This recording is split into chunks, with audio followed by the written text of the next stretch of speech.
নমস্কার বন্ধুরা, আমি মনিরুল ইসলাম গ্রিন গার্ডেন চ্যানেলে আপনাদেরকে স্বাগত জানাই। বন্ধুরা, আজকে নার্সারি থেকে কিনে আনা গোলাপ গাছ কীভাবে টবে প্রতিস্থাপন করা হয় সেটি দেখাবো। সবার আগে বলি যে নার্সারি থেকে যখনই গোলাপ গাছ কিনবেন তখন সেটি দেখে কিনবেন যাতে এটিতে কোনো রোগগ্রস্ত না হয়। গাছটি সম্পূর্ণ যেন সুস্থ হয়। গাছের পাতাগুলি দেখলেই আপনি বুঝতে পারবেন যে গাছে কোনো রোগ আছে কি না।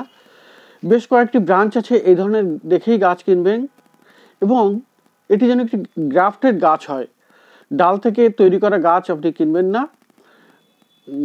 নিচের দিকে দেখলে আপনি বুঝতে পারবেন যে ওখানে একটি জয়েন্ট আছে, সেটি গ্রাফটেড কিনা অবশ্যই দেখে কিনবেন।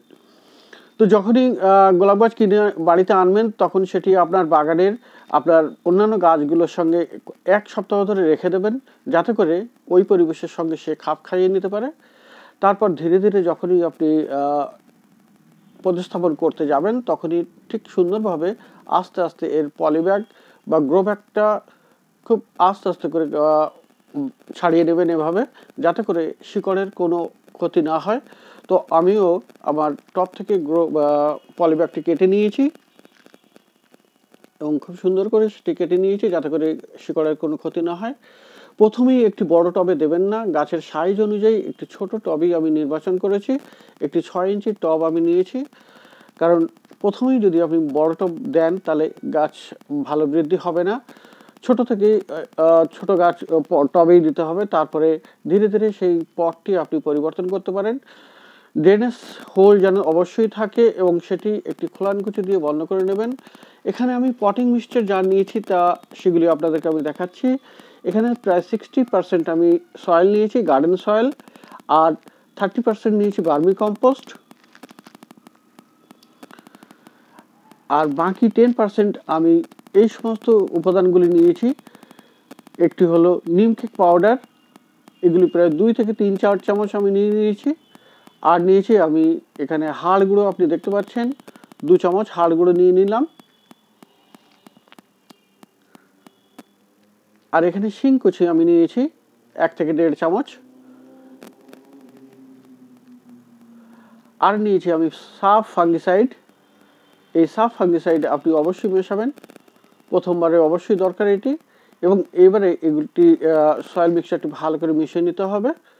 এভাবে ভালো করে আপনি মিশিয়ে নেবেন এবং যদি এই ধরনের ইনস্ট্রুমেন্ট দিয়ে মেশাতে কোনো অসুবিধা হয় তাহলে আমি হাত দিয়ে মিশিয়ে নেব, কারণ প্রত্যেকটি উপাদান যেন একটির সাথে আরেকটি ভালো করে মিশে যায়। সমস্ত সার মাটি যেগুলো আমি ব্যবহার করলাম, শিংকুচি, হাড় গুঁড়ো এবং নিমকেক পাউডার এবং সাফ ফাঙ্গিসাইড, ভার্মি কম্পোস্ট, এগুলি যেন মাটির সাথে সম্পূর্ণভাবে ভালোভাবে মিশে যায়, কোথাও কম কোথাও বেশি যেন না হয়ে থাকে। তাহলে যখন আমরা টবে দেবো তাহলে কোনো দিকে ভালো বাড়বে, কোনো দিকে ভালো বাড়বে না শিকড়গুলি। সুতরাং এই মাটিটি খুব ভালো করে মিশিয়ে নেওয়া দরকার। আর এবারে আমরা প্রথমে কিছু অল্প মাটি আমরা খোলানকুচির উপরে দিয়ে দেব।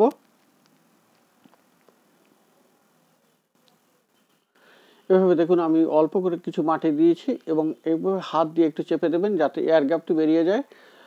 তো বন্ধুরা দেখুন, আমি টপটি সেট করার চেষ্টা করছি। এখানে যতটা উপর থেকে অন্তত 1 থেকে 1.5 ইঞ্চি খালি রেখে আপনি লাগাবেন, সেই হিসাবে নিচের থেকে মাটিটি দেবেন। এবং লাগানোর সময় আপনি এইভাবে টবের যে গোলাপ গাছের যে মাটিগুলি আছে তার চারিদিক দিয়ে এভাবে হালকা হালকা করে ছাড়িয়ে দেবেন। তবে এটি করার সময় যেন শিকড়ের কোনো ক্ষতি না হয় সেটি লক্ষ্য রাখবেন। এতে করে কি হয়, যখনই আপনি এর মাটিটি দেবেন তাহলে যে নতুন খাদ্যগুলি দিচ্ছে সেগুলি এর শিকড়ের সংস্পর্শে এসে যাবে এবং বৃদ্ধি তাড়াতাড়ি হবে। তো এভাবে চারিদিকে এর মাটিটি এবারে দিয়ে দিতে হবে। আর তারপরে আঙুল দিয়ে চারিদিকটি ভালো করে চেপে চেপে দিতে হবে। একটি কথা অবশ্যই মনে রাখবেন যে গ্রাফটের যে পোর্শন আছে সেটি যেন মাটির উপরেই থাকে, সর্বদাই অন্তত 1 ইঞ্চি উপরে থাকে, যাতে করে ওখান থেকে আপনার নতুন এলা গাছ যখন বার হবে সেটাই আপনি দেখতে পাবেন। এবং এটি যদি মাটির নিচে থাকে তাহলে কিন্তু ওখান থেকে ফাঙ্গাল অ্যাটাক হওয়ার সম্ভাবনা থাকে।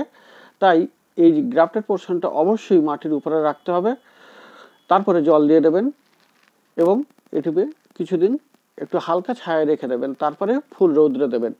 তো বন্ধুরা, আজকের আমার এই ভিডিওটি যদি ভালো লেগে থাকে তাহলে একটি লাইক, শেয়ার আর কমেন্ট করে দিয়ে আমার পাশে থাকবেন, আর আমার চ্যানেলকে সাবস্ক্রাইব করে দেবেন। এই ভিডিও দেখার জন্য অনেক ধন্যবাদ।